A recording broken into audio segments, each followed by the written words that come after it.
Değerli Sport izleyenleri, 3 saniyeye hepiniz hoş geldiniz. Her hafta olduğu gibi basketbol dünyasının en önemli isimleriyle yine bu hafta sizlerleyiz. Bu haftaki konuğum Bayern Münih'in başarılı ismi Wade Baldwin. So hello Wade, welcome to our show and welcome to, your audience, your fans in Istanbul, because in Turkey, they're watching you, they're gonna watch one of their idol and their favorite player who's playing in EuroLeague. Thank you. Thank you for tuning in and asking the questions. Thank you. So you are right now, are you in Germany? We're in Russia. Oh, you're in Russia because you're going to play against Moscow. Yeah, that's right. Yep. But I think you guys went very early, no? Yeah, we've been here because we played Şimdiki yesterday and we played Ceska on Friday. Yeah. All right. From now on, good luck for Friday. So, Wade, what I always do is I ask to my guests about their past and then, the way that they started their careers or basketball path, How did you start yours? How did you become as a basketball player? Very young. I was doing all type of sports. I did baseball, American football, basketball, swimming, and just getting a feel for what I liked the most. And, watching guys in the NBA or the NFL, kind of idolizing those people kind of pointed me in the direction that I wanted to go. I entered high school, predominantly being a better baseball and football player than basketball. It was kind of my worst sport. And the personality that I have is always accepting a challenge. And basketball was the thing I needed to work the most on entirely. And that's what I did. Ended up getting a scholarship to a Vanderbilt University, doing 2 years there and then getting drafted and entering the professional realm. So it's been quite a journey. And, it all starts with the support system that you have, your mother, your father that, still has to go to work, but still drive you to those practices because, they love you. They want to see you succeed in what you're doing. And I had the best support system I can ask for, which has led me to do this and how my life is now. And you got drafted by Memphis from the first round as 17th pick. Is it correct? So how was that night for you? How did you feel that night when you got drafted by the Memphis? I was just so ready to go. In basketball and this, there's always been steps. And when I got drafted, I was happy, but it's such a competitive business that you have to stay ahead of the game. I feel like you have to prepare for summer league, and then you have to prepare for the season. Everything comes at you very quick when I entered the NBA life. And, it's tough being a young guy that's, life-changing experiences, life-changing money, life-changing everything. You have to be ready. You have to think ahead, and that was my first thoughts about getting drafted. So it was a tough time, man. Yeah, because when not me, everyone watches that night as like draft night for the NBA, and when I see all the players when they announce, they hear that their announcement, their names, they go crazy, they go so happy, and that's their right. I was worried about tripping on those stairs because there's a lot of people in the arena when you get drafted, and you got to walk up the stairs to go shake Adam Silver's hand, and you're shaking a little bit, so you're worried about each step that you take on those stairs, going up there. Yeah. I was like, if I trip, I know I'm gonna be a meme or on Twitter and everything. Yeah, social media kills sometimes the brain. You go. You can't decide how the situation will look like on the social media. Yep. And how was your year, the first year as a rookie in Memphis? Oh, it was a disaster for me. I had a very, very, very tough first year, just adapting. And a lot of it was not so much the basketball, but how to adjust lifestyle-wise, growing up faster. I was 19, turning 20 years old when I got drafted. So I was put in a situation with a lot of older guys on my team.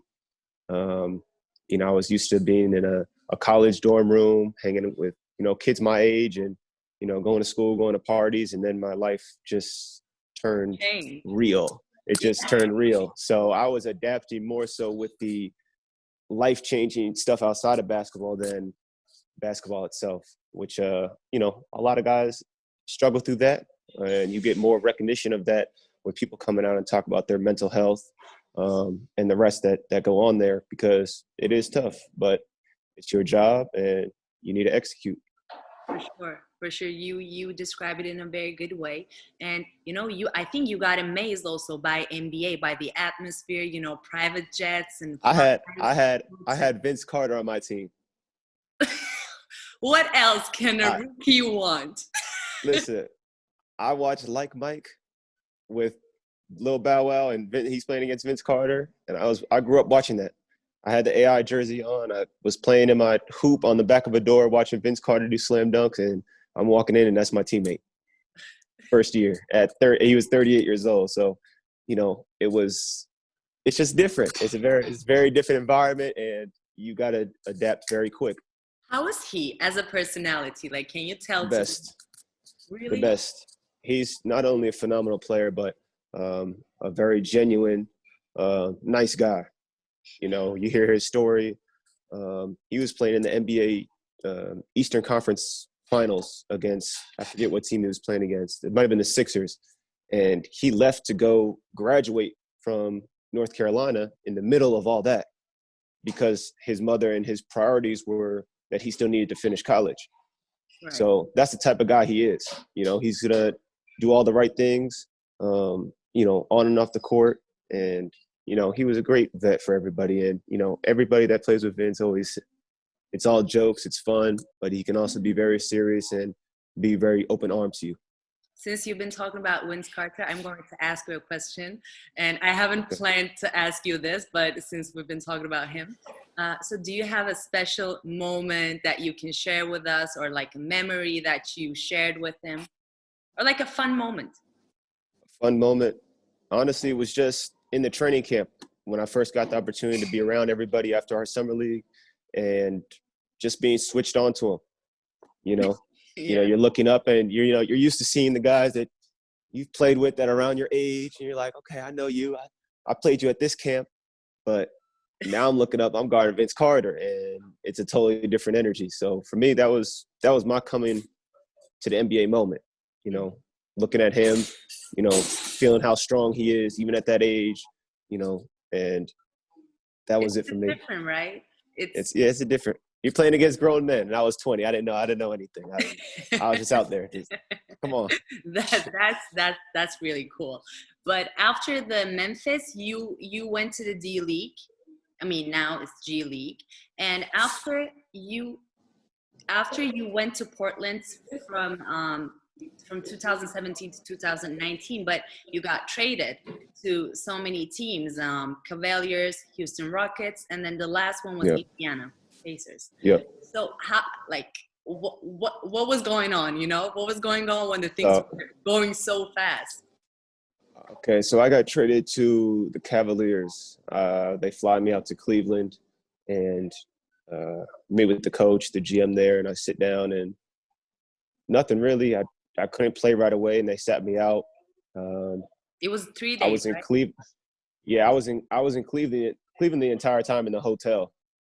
Mm-hmm. And then I woke up and I was in Houston. Then 4 hours later, I was in Indiana. But at the time, I was still in the Cleveland hotel the entire time. But on Twitter, they were like, "Dang, they're making Wade travel all over the country."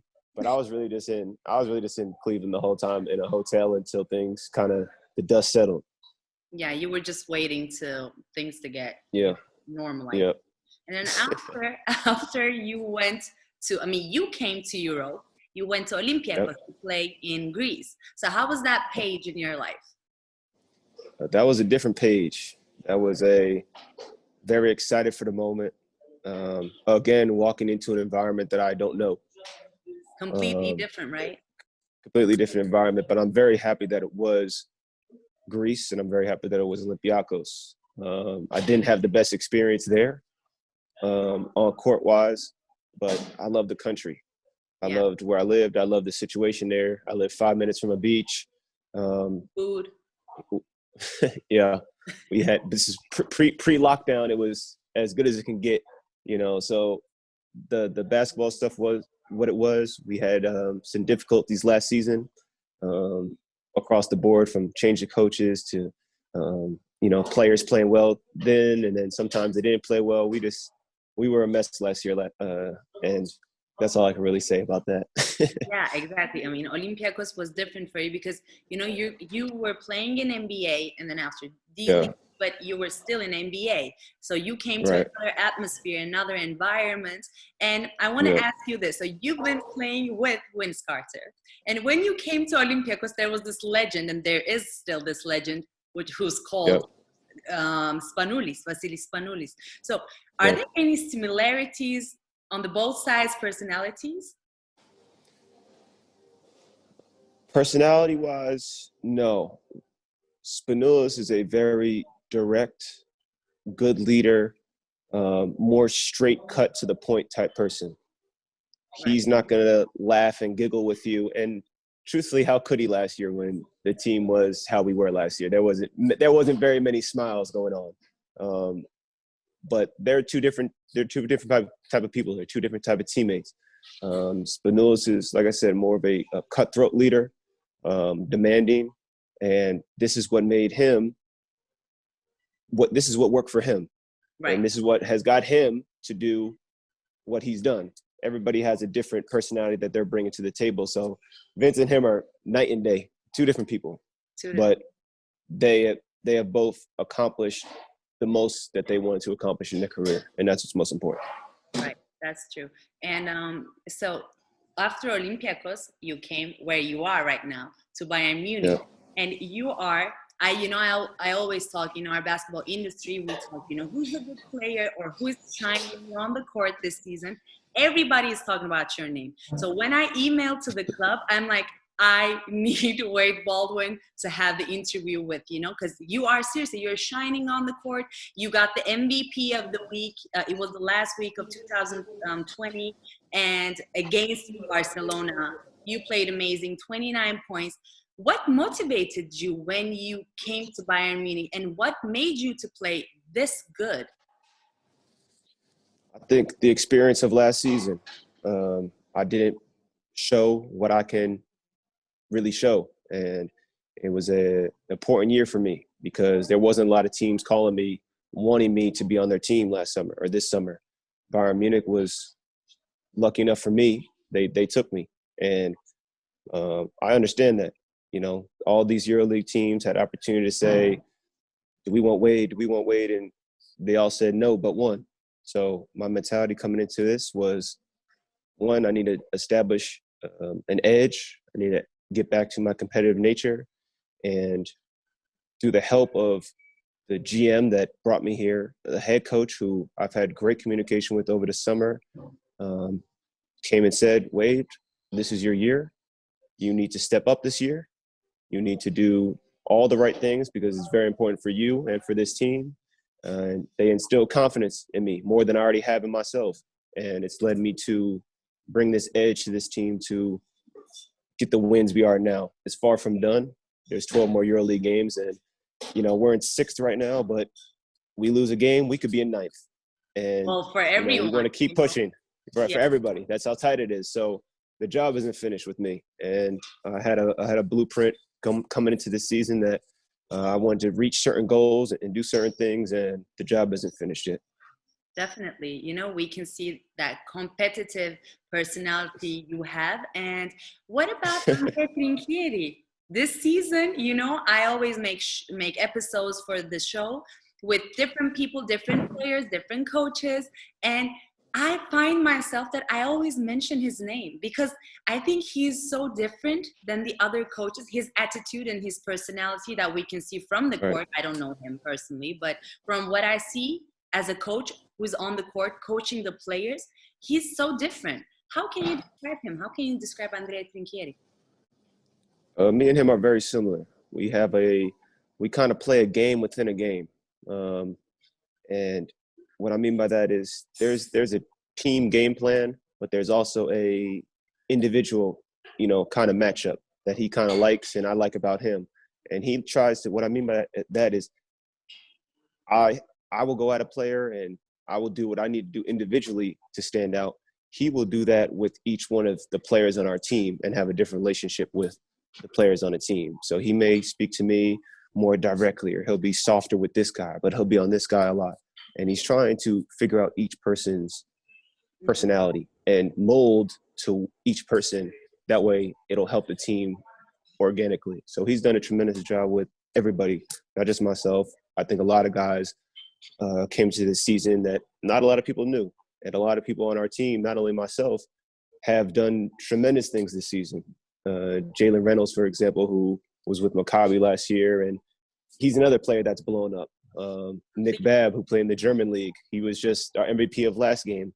So Lucius is playing well. Paul Zipser, everybody's finding strides and having their games, and that's from the captain of the ship being our coach, getting into guys individually and bringing the best out of them.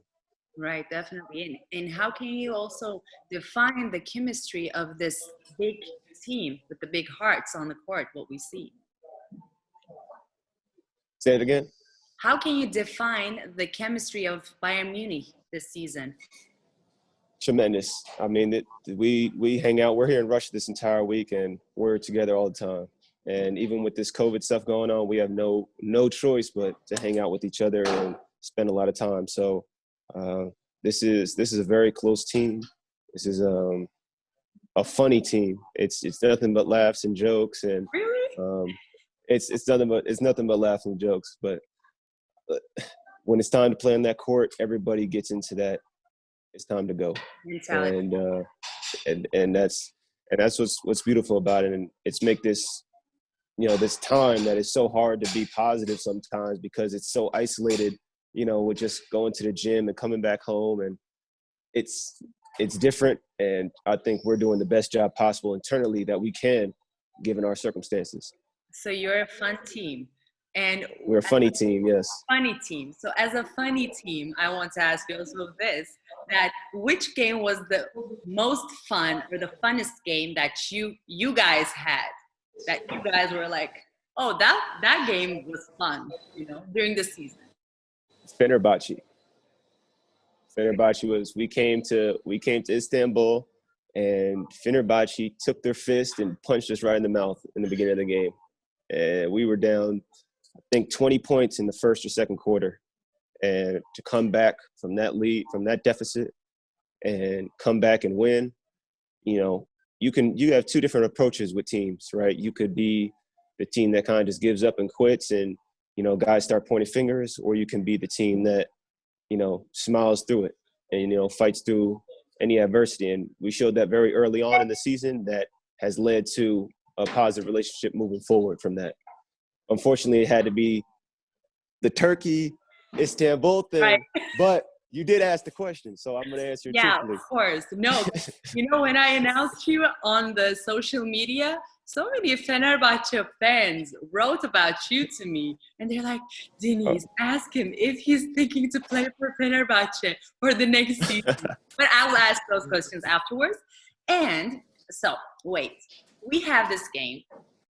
Maybe you watched our show, but it's our tradition. And I prepared 10 questions for you. And our show is called 3 Saniye, and the name comes from the 3-second violation rule. So it's like 3 seconds, And I prepared 10 questions, but you have to answer to these questions in 3 seconds. All right. If it's possible. If not, for example, to Printezis, I was like, Yorgos, take your time. And he was thinking for 3 minutes, and he answered like some questions he answered like in 2 minutes. So you have the time. Let's start.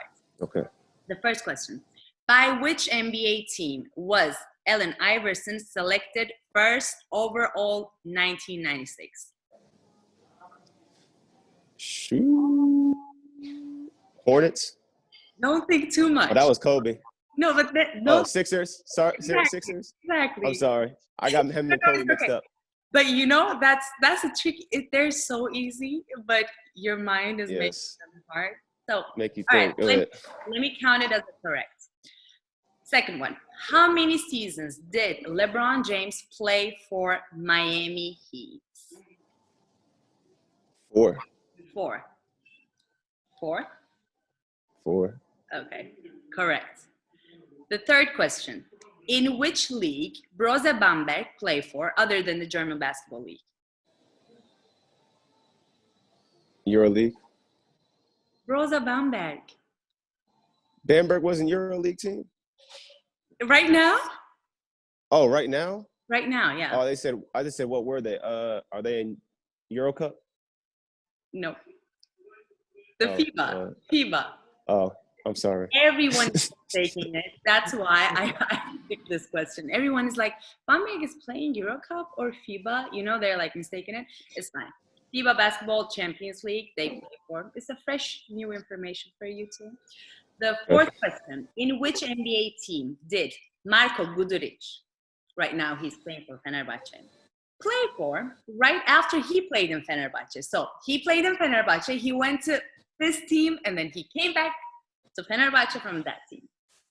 I think it was Memphis Grizzlies. Correct. The fifth question. Where is Nikola Milutinov from? Country. Milutinov, country. Nikola Milutinov, country. It's the ending of the pronunciation of the last name, but sometimes those countries are a little mixed up, so I don't really know. Milutinov, Nov. I don't know. I don't know. It's Serbia. It's Serbian, okay. So you're going to play against Serbian guy on Friday. So yeah. Okay. The sixth question. Oh, okay. Jeez, that's terrible. I knew that. My bad. Because I saw him play with Jokic and the rest, and the tall guy from the NBA. That's terrible. I should have known that. No, it's okay. This question is so easy. What is the name of an Argentinian player who plays for Denver Nuggets? He played in Campasso. Exactly. I don't know his first. Facundo. No, Facundo. Campasso. Yeah. Okay, the seventh one. What is the name of Golden State Warriors arena? Oh no. It starts with C. After C, it's H. I don't know. Chase Center. All right. Eighth one. Which team was Andrea Trinchieri coaching from 2018 to 2020? Where'd he just come from? Yeah, exactly. Partizan. Correct. Two more questions. It's good.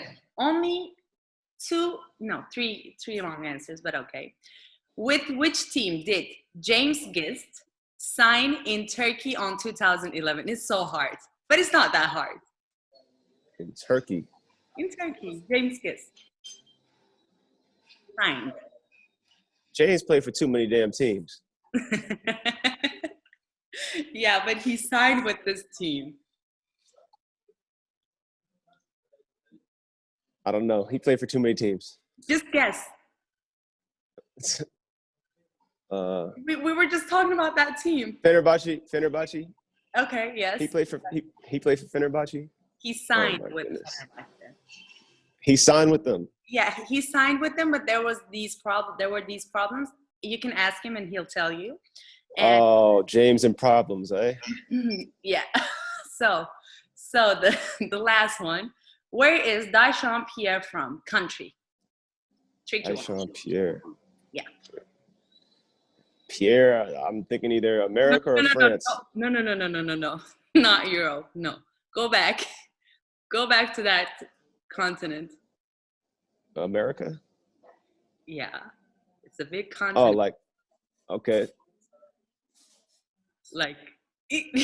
There's North America and South America? Go up. Canada? Exactly. Canada. Okay. You can't say Canada is part of North America. Exactly, but I said North America. Okay. He's from Canada. I didn't know that. Yeah, but it's another country. Okay. So the second one, as the questions from the Saniye fans. The first one. Is he thinking to play in Turkey in 1 year? Maybe maybe next year. maybe in a year a Turkey team will talk to me. I don't know. I don't know. Maybe this summer they'll call me. They didn't call me last summer, so maybe this summer. Maybe you would never know. You would never know. What part is the hardest part of coming from NBA to EuroLeague? The different game style. Just the little things of the game that add up to be very important. You know, fouling, using fouls in the proper way, adjusting to the different defensive looks that has been a tradition out here. It's probably been the biggest thing for me. Okay, wow, good. The most difficult player who he has faced in EuroLeague? Most difficult player I faced in EuroLeague. Ooh. Hard questions from the fans. I like the matchup between me and Thomas Walkup. I like how Thomas Walkup approaches the game. Very strong player. You know, he's not going to make too many errors, and he had a big steal against Olympiacos the other night, for example. So that's the type of player he is. Yeah. You know, you have obvious answers, like you have the Shane Larkins who are scorers, and the Mike Jameses and the rest. But they get too much damn credit. I want to give the credit. I want to give the credit to the other guys. To the other guys, right? You know, to the other guys, and yeah. Look, and Thomas Walkup is a great asset to have on a team. He's very good. So I'm gonna go with Thomas Walkup. All right, good one. You know, when Mike James was my guest, I was like, Mike, you know, tell me the 5 players who's the best players in Euro. And he was like, I'm not going to say the regular names. I'm going to say Lucic. I'm going to say, you know, Jordan Lloyd. He was going to say like different names than the Shane Larkin, Mike James, or, you know, the big ones, the big names, the most popular names. So if I ask you this question, the 5 best players who's playing in Euro, not only EuroLeague, or maybe only you choose. I'd say myself. Okay. I'm sorry that as a competitor you must always feel that you are this. I don't want to come off as being this guy or that guy. But if they're asking who's top 5 and you're not mentioning yourself, I think that's a problem. Sure. But I would say myself. All right. I would say Jalen Reynolds, Nick Babb, Vladimir Lucic, Paul Zipser, and the rest of the Bayern roster. Exactly. It's the Bayern Munich. So it's the best team in Euro? Yes. Okay. To me. All right. Wade, thank you so much for this interview. I hope you enjoyed it. I don't know how for you. And maybe see you when you come to Istanbul. Maybe we'll do the courtside interview for the fans again. And good luck for the rest of the season. I can't wait to see Bayern Munich to play playoffs. Thank you. Değerli Sport izleyenleri, haftaya tekrardan yeni bir 3 saniye bölümünde görüşmek dileğiyle. Hoşça kalın.